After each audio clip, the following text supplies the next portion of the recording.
right, so today we're going to be talking about multiple offer situation. What we were talking about before I started recording is how crazy everything has gotten lately in the real estate world. And we just have a very, very competitive market out there here in San Antonio. Austin has just gotten ridiculous. I was reading an article the other day that the median house price in Austin is now $500,000. So basically, if you want to buy a house in Austin, you do not even show up with less than 500,000, which is just insane to me, knowing that it's an hour up the road.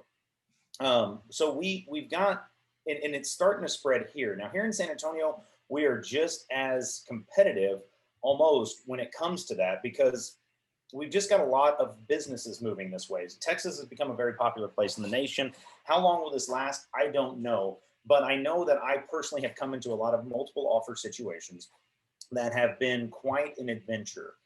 And I, I've been learning a lot from the way people send in contracts to what's going on and how to compete. I personally have a client that is trying to buy a $400,000 house up on the northwest side of San Antonio, up in like Helotes, Highway 16, all that stuff. And it's just as competitive in that $400,000 range. So, yeah. What I wanted to talk about today in particular, just because it's hilarious, Eric and I have been sitting here dealing with this for the past couple of days. And I just wanted to share my adventure and what I learned. And it's like, okay, these guys, like every white line agent needs to see this. A couple of reasons. One, I don't want to speak ill of any of the realtors that sent something in here. So if you are one of these realtors, don't get mad because I am going to poke fun at a lot of these contracts. Some of them just don't make sense, number one. Number two is what we're going to learn about what makes an offer look sexy. Like how do I know that this is going to work? And then as either if you're writing offers or receiving offers, how do you communicate? And I'm really going to show you how I did communicate with everybody and explain exactly what's going on. So what we're going to look up, the contract is 5722. So this is not my house. This is Eric's house. Eric flipped this house. Eric doesn't like dealing with a lot of realtors and stuff. I went out there and very lazily took a handful of pictures, threw this up in the MLS for $179,900. Great house. He did about $100,000 rehab on this. New drywall, new driveway, new floors, new bathrooms, new everything. But the best part about this house, guys, is it falls right into this little $179,900 range. Before we listed this, Eric and I had a very long conversation about that because when it comes to that price, it was very difficult to find anything in that price range. So what I wanted to show everybody was what was going on with our price range in that. So when you go to price a house, before you put it in the MLS, you should run comps. You don't want to overprice or underprice your house. As you can see, using my little investor software here, it quickly pops up 167.4. When I go look at all the comps and the area, I've got it kind of written down, and here's the same thing. As you can see, the most expensive house that is sold out there, I think, was 175. Let's take a look on this line item right here. We're looking right here. Yeah, 175 was the most expensive any house, and that was a 4-bedroom, 2-bath. Mine is a 3-bedroom, 2-bath.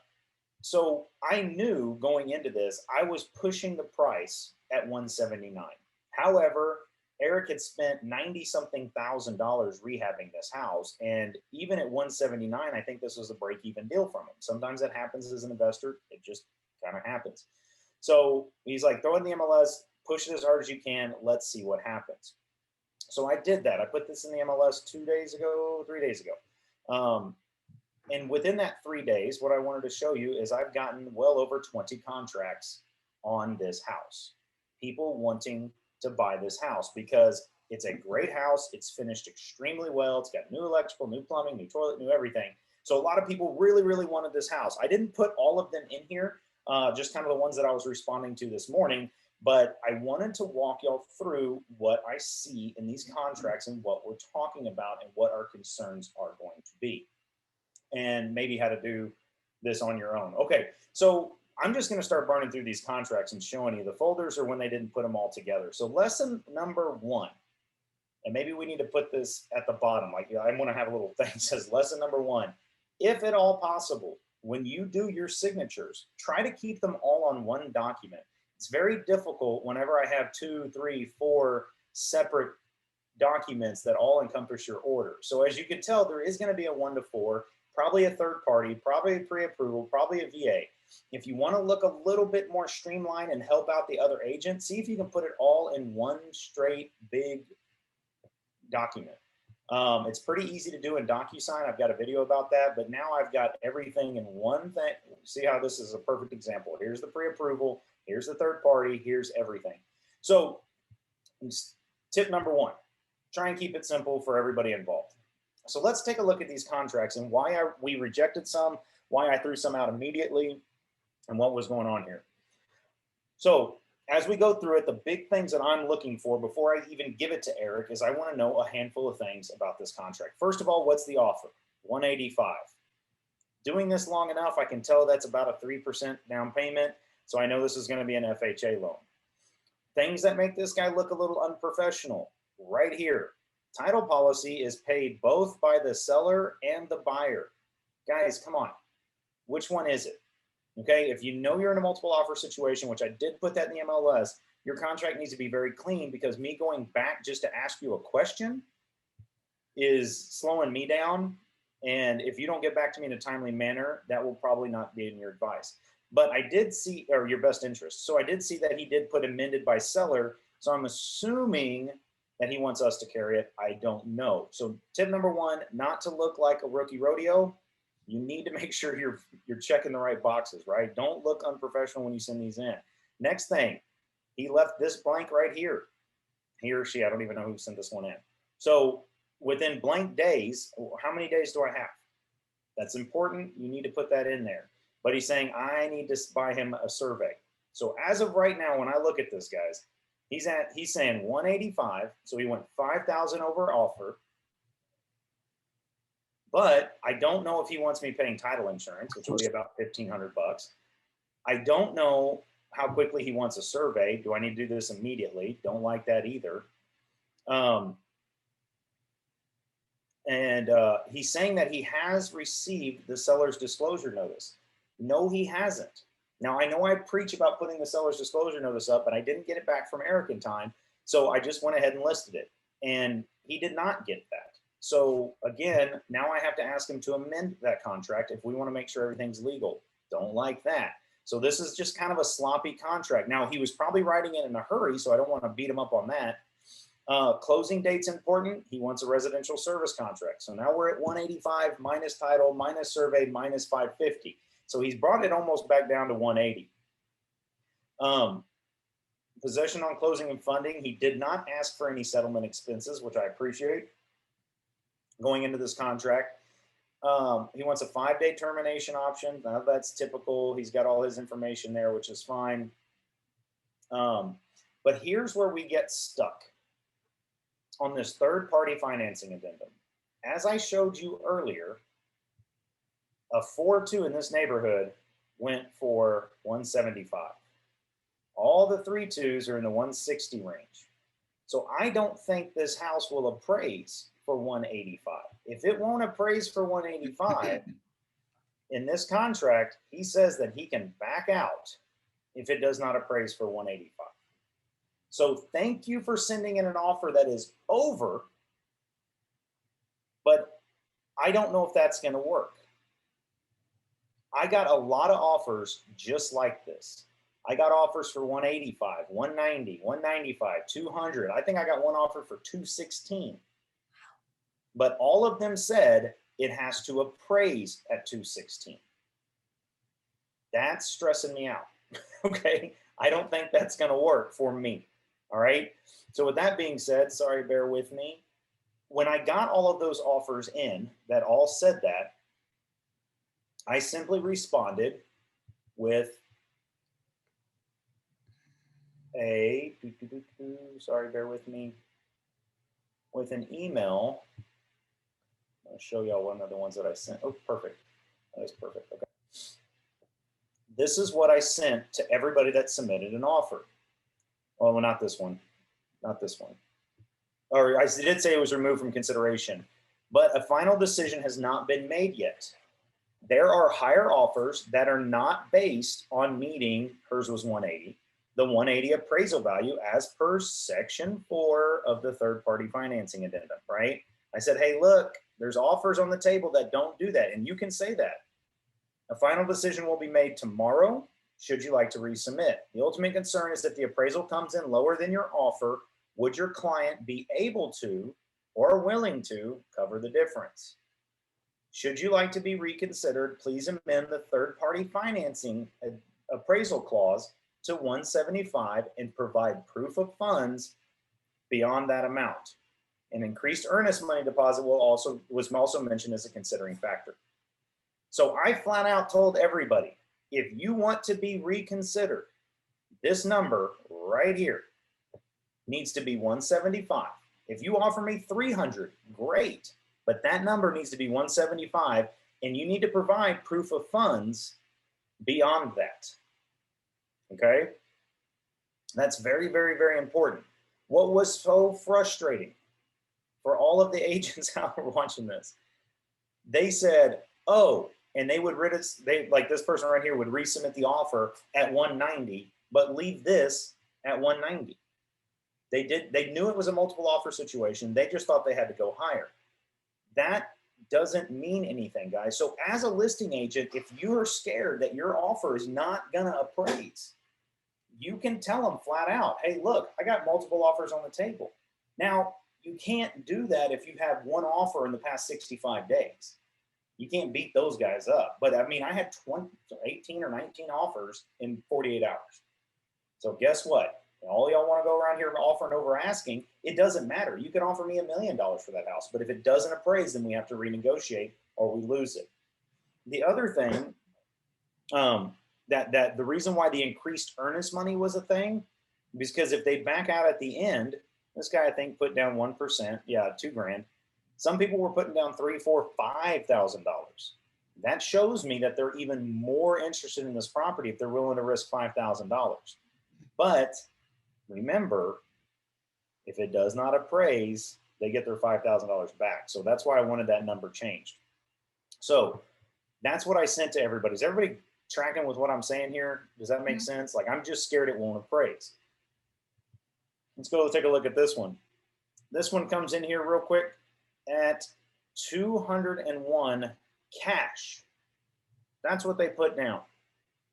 Oh my God, it is $201,000 in cash. I love it. This is the sexiest offer by far until you look at the next line.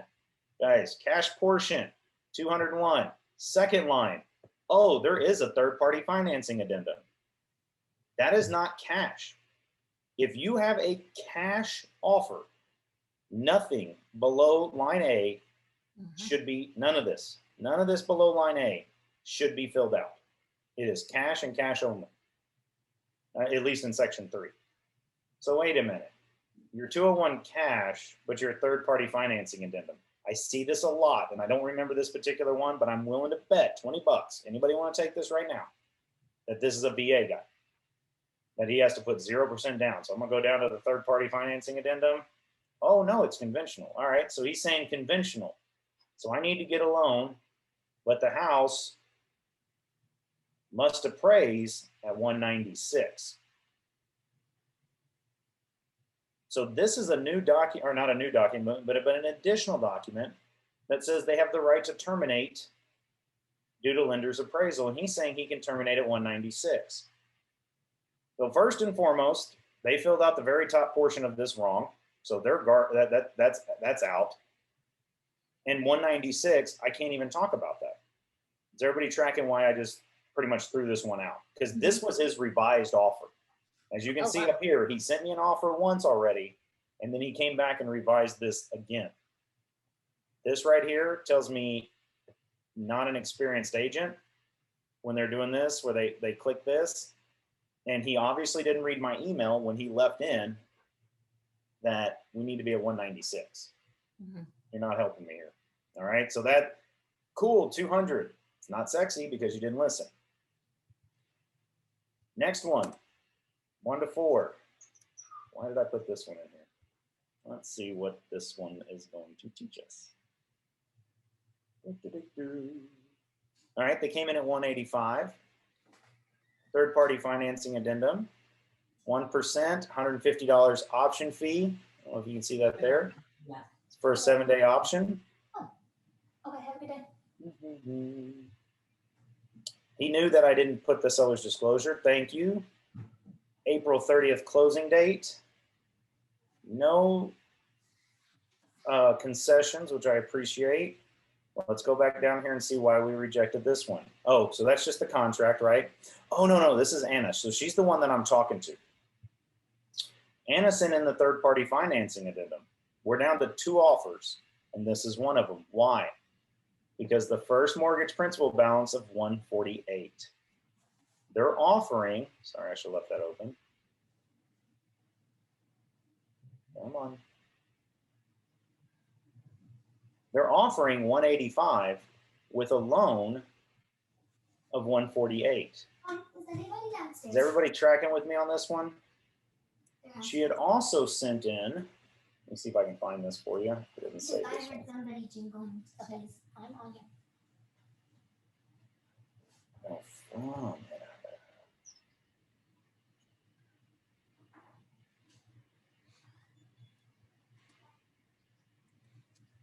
I don't know if I can show this to you. I think I can show you the second page. Perfect.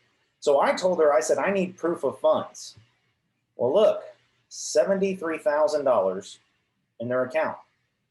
So they blocked out what they needed to block out. I don't have the client's name on here anywhere, so that's good. But they do have proof of funds. So now I know all they're trying to do is get a loan for roughly 75%, or not even, less than, probably 80% of what they offered. They seem like they've got plenty of cash and they're ready to go. So this is the one that I like the most because I wanted to make sure she had those extra things in here. And she also sent me, excuse me, no, I asked for a letter as well saying, to whom may concern and wife are willing to pay up to the following property. We are aware the appraisal may be lower. We will pay the difference. Guys, this is not a legal anything at all, okay? It's not a legal, that's not gonna hold up. It's not anything like that. We just wanted to make sure that they understood. I was like, because I called that realtor. I said, do they understand that if this does not appraise, they're on the hook? She goes, yes, they understand. I was like, can you please send me anything showing that you spoke to them about it? And she goes, sure, not a problem. So normally I don't like treating people like a 5-year-old. Excuse me for a second. I don't like treating people like a 5-year-old because I understand that, I mean, people are sitting in contracts, they're represented. But as you can tell, I saw a lot of contracts that look like people that don't know what they're doing. I'm not saying that about this particular contract, but I saw a lot of like the forms filled out incorrectly, this looking bad, all this. And I'm like, okay, are we all on the same page? Are you sure? Sure, sure. And that's what I wanted to make sure. So that is a fantastic sign. Plus, in her offer, where's my folder? Where'd my folder go? Plus, in her offer, oops, not that.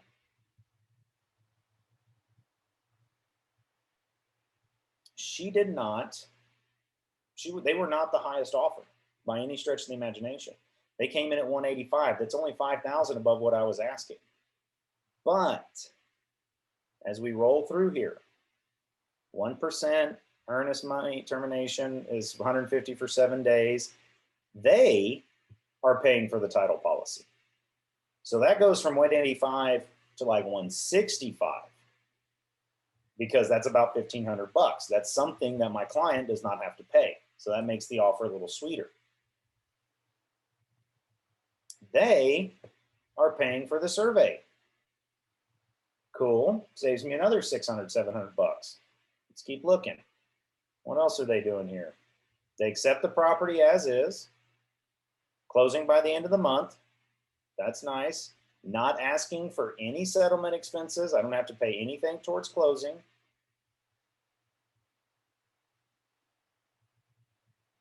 And that's it.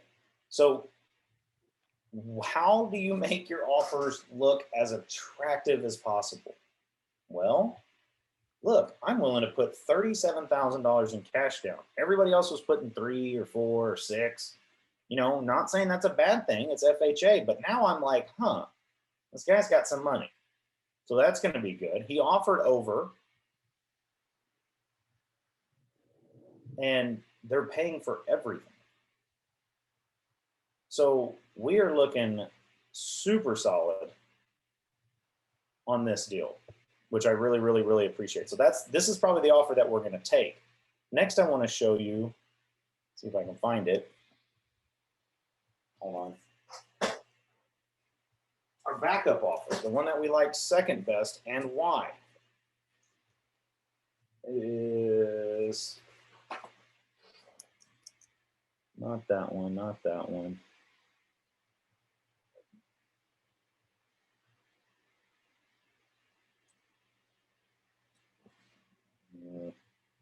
Sorry guys, bear with me. Oh, I know what I wanted to show you on that one. Oh.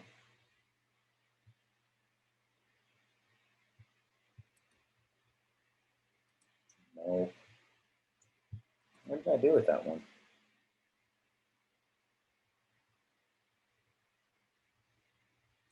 Okay, I can't find it. I may not have saved it. But the only thing he did wrong on his, just so y'all can know, is on his third-party financing addendum, this is not it. He did lower the appraisal, this part right here, saying, hey, look, he lowered that to 175, but up here, he said, it was an FHA, he said he still needed a loan for 193 or something. Well, you're not going to get a loan for 193 if the appraisal is at 175. So that was his out. His out was like, yes, I accept that the appraisal could be lower, but I still need the loan for this amount. That to me shows it's kind of Ricky Rodeo. Don't do that. Whatever number you put here, if it's an FHA that you're doing 3.5% down, this should be 96.5% of whatever number you put here. They should not be equal.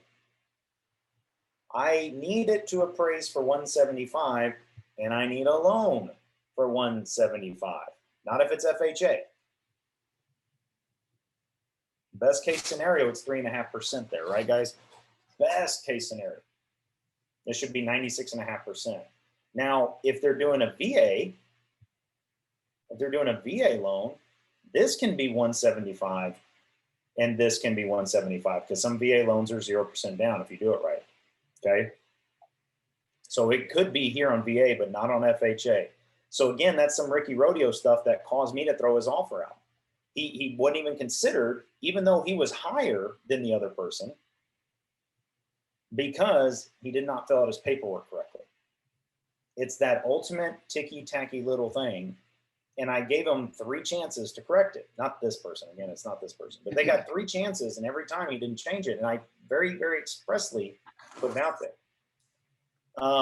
Things I liked about this one here. 190, great. $3,800 earnest money, great. I got to pay title. So that drops me down to 189.5. They'll buy the survey. No service contract, which is nice, and no settlements. So they're at 189.5. My other one's basically 187.5. 90 days, $90 for 3 days. That's kind of nice. I like that too. They want to get in, get out, get this thing rolling. Conventional. But he's got to get a loan for 180. Again, guys, you're not going to get a loan for 180 if the house does not appraise for 180.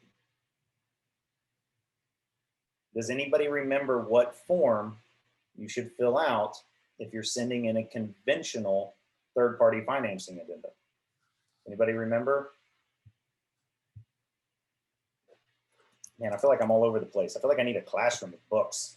I need books and a whiteboard and a projector, the old school ones, the pen. I could write on it. Come on. If I'm sending this in, guys, and it's conventional, what I asked this guy to send in, which he never did. Oh, my computer's running slow. Was the additional right to terminate.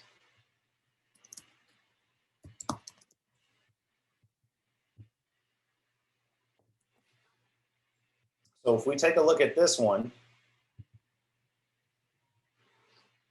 addendum concerning the right to terminate due to lender's appraisal. What I wanted him to check, of course this isn't the house, but was this one right here. Buyer waives the right to terminate the contract under paragraph 2B of the third party contract of the financing addendum. What is paragraph 2B? Approval for financing described above.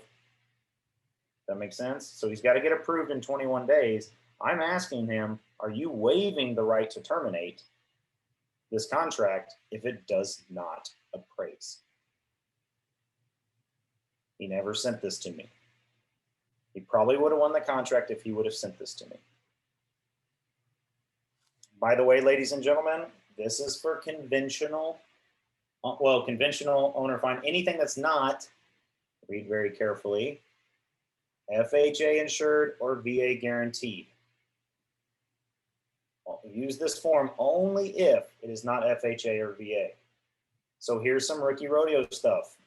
They would send me this form saying they waived it on a third-party financing agreement that had FHA.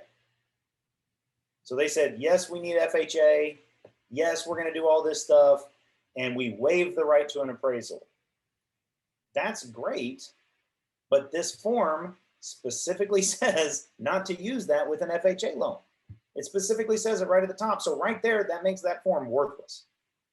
I kept telling them, you need to change the FHA required provision of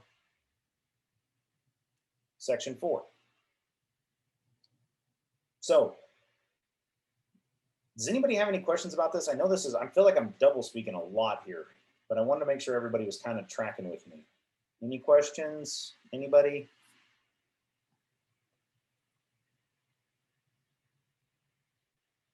So let me show you how I would fill out the world's most beautiful contract for this house. I'm going to use this one, but who cares? So I got the lot and all that kind of stuff. If I was going to use a third-party financing addendum, and let's say I needed to go FHA, okay? And I wanted this house to sell for $200,000. I'm going to make you a $200,000 offer. 20 grand over list. Let's do this the correct way. Okay, $200,000. Actually, here's the whole thing. And I'm willing to say, I know it won't appraise for more than that. So 175, let's pretend that's the appraisal.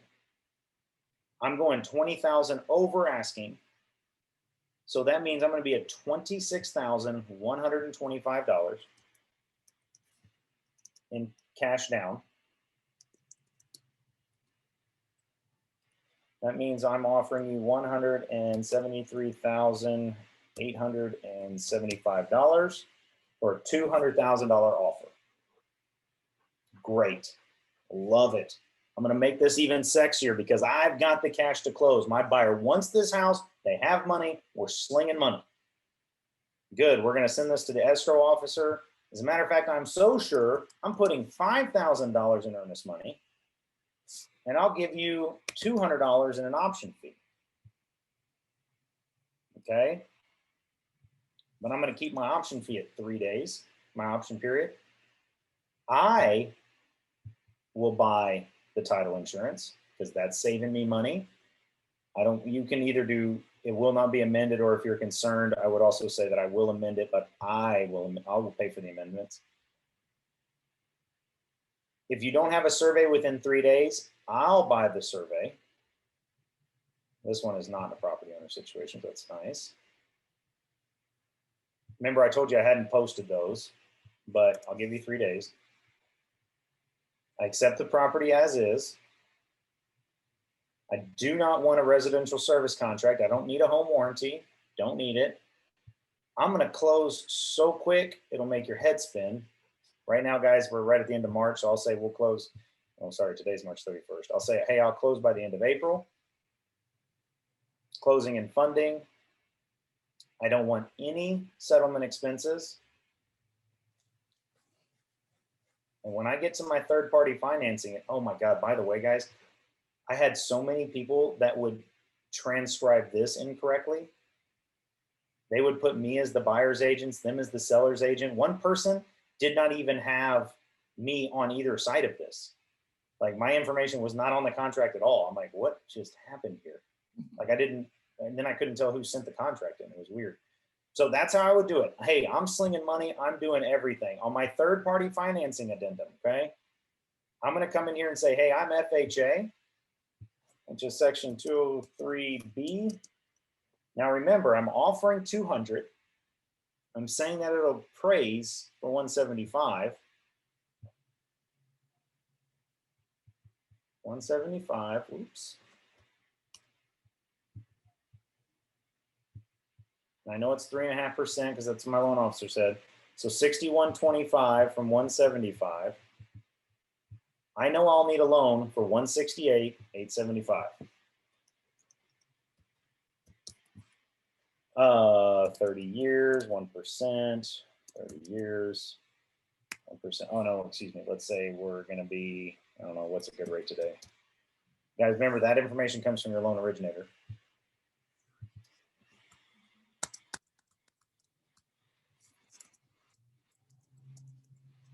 Okay, so I know that's going to be insured.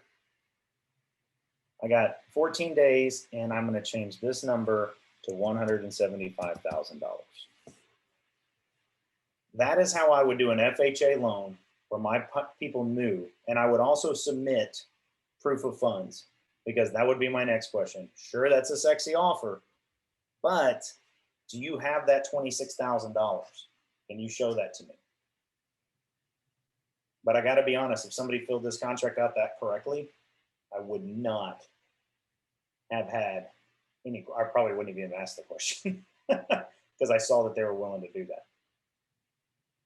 Does that make sense to everybody? Any questions? So quiet out there. What is 203B for? That's the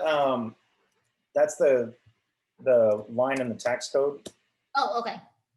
So that's the FHA loan, the HUD line 203B, which shows that you can do 3.5%. Okay. That's basically the borrower's eligible for approximately 96.5% of financing. Okay. So a quote unquote FHA loan, the typical FHA residential loan is called a 203B. Okay. Are there different kinds of 203s? There sure are. There's a 203K. That's a fun one. That's the home renovation loan. Okay. You can buy a home that's ugly if you buy it far enough below value, and they will actually include the rehab budget into your loan. Okay. So there's a lot. There's 203. I mean, there's 203B, 203K. Is there a CD? I'm sure. I don't remember all of them, but the typical one that you use is 203B.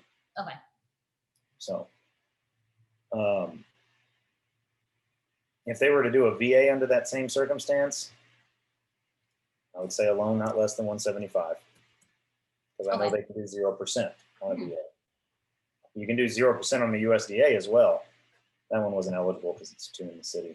But I'm not going to digress that far. Any other questions? You want to laugh at the other people that, I'm just kidding. You want to laugh at all these other offers with me? I feel bad. So why did I throw out this $200,000 offer? Why did I say no thank you to 200? Everybody ready?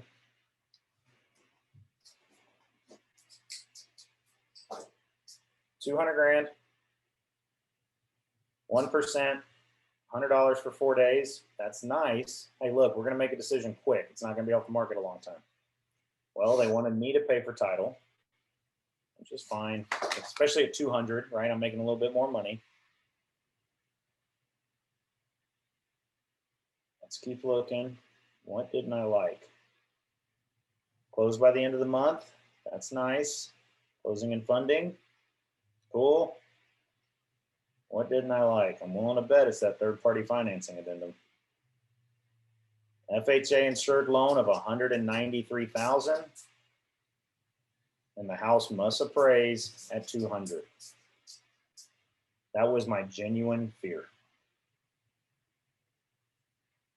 So when I said, hey, look, I don't think it's going to appraise that high, they didn't make any changes. Here's one for $180. Let's go right to that. See, it said it had to be appraised at 180. But there was a lot of people which is a lot higher, so I just kind of threw that one out. There's another one at $180.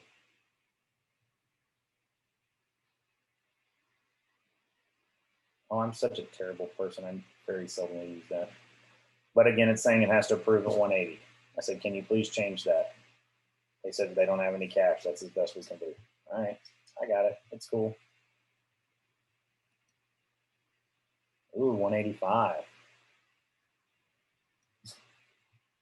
So the third-party financing addendum must appraise at 185. So guys, pay attention to that. Pay very close attention because I'm using that against another selling agent. So the people that I told you that were looking in that $400,000 range right now, they found one they like. They're trying to sell it for $363,000, but they found out the one like 3 doors down that was smaller only appraised for $340,000. So guys, I'm using that tactic in the exact opposite way. I said, sure, I'll give you full price, but it better appraise for full price. If it does not appraise, then we get to go back and renegotiate. That just bit me real hard on a flip that I did. My appraisal came in $16,000 light. They didn't have the money to change. They didn't have 16 extra grand in cash to pay me to make up the difference. So I had a choice. I either reduce the sales price or I put it back on the market. So I guess today's lesson should be pay attention to the third-party financing addendum, whether you're writing an offer or accepting them. Say hi to Archer. So any questions, comments, concerns? I mean, that was only 40 minutes of me blethering about this. No, that was good because that's when I did my client that's getting ready, that's supposed to close in April. A lot of that I had to look up on the third party financing on how to fill it out correctly. So that was helpful. Yeah, you got to be very, very careful with that third party financing addendum, especially if you know you're in a multiple offer situation. You tend to see that in the agent remarks. That's where it tends to be on the MLS listing. You know, multiple offers received, best offer in by 7 p.m. Offer will be made promptly. If over asking price, please provide proof of funds. So I put that in there right there, and nobody sent in proof of funds. So pay attention, guys. Don't come off like Ricky Rodeo, because a lot of these things got thrown out because they didn't fill it out correctly. I'd ask them to refill it out. They still didn't get it right. It was kind of frustrating. Being honest. Like, all right, done talking. Next one. And I don't know if they were doing it because they didn't know or what, but I really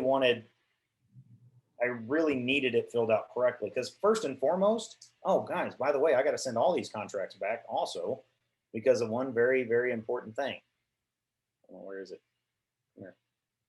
Nobody, and I mean nobody, paid attention to the one line. Wait. I'm going to show you. Where is it? One more thing, not to seem like Ricky Rodeo and save other realtors time. Please pay attention to this section right here. Does everybody see that? Mm-hmm. Owner, LREA or LREB, a licensed real estate agent or a licensed real estate broker is the owner of this property licensed? If so, you must disclose that. Mhm. It's in section 4 of the old contract. I can't remember where it is in the new one. So there's a new contract. Let's find it in the new one. Title policy, property conditions, right here, section 8 in this one. Disclose if applicable. Nobody saw that. Nobody saw that. So I've got to send that contract back over to her and say, hey, look, I need you to fill out section 8 properly. He's a licensed broker. Okay. It's in section 4. Let's see if I can find an old one. This one, well, it doesn't matter. Section 8 from here on forward. So, because I think it starts tomorrow is when we have to use the new ones. So, section 8, guys, pay attention. It's a little tedious to read through all this stuff, but don't just breeze past that section. I mean, know what you got to do. All right. Any questions, comments, concerns? Anybody? Anybody? No, sir. No, that was good. I know. I look smart again. I only look smart whenever, like, the whole thing is, guys, it's just experiences. You're looking through all this stuff. And if you ever get burned, and like I said, my seller is a broker, right? And so I have to be careful giving it to him because he knows his stuff inside and out. And we don't want to get to the finish line and they're like, oh, you need to bring $33,000 cash to the table. And they're like, we don't have it. And if you noticed on the third party finance edition, section 4, we can back out. And now we've been off the market for 20 something days. And we backed out because we didn't cover our butt on the front end. And that's what gets expensive. It's not covering your butt on the front end because you're just sitting there holding properties as an investor. That time is money, big time. So pay attention. That's it. That's how you make offers sexy. That's what you need to look for. Pay attention to the third-party financing addendum and do your math and fill out contracts correctly, guys. Please, if you don't know how, please call and ask somebody because I don't want everybody going, well, the White Line Realtor guy checked every box on the contract. Like you can't do that. You got to check the applicable ones.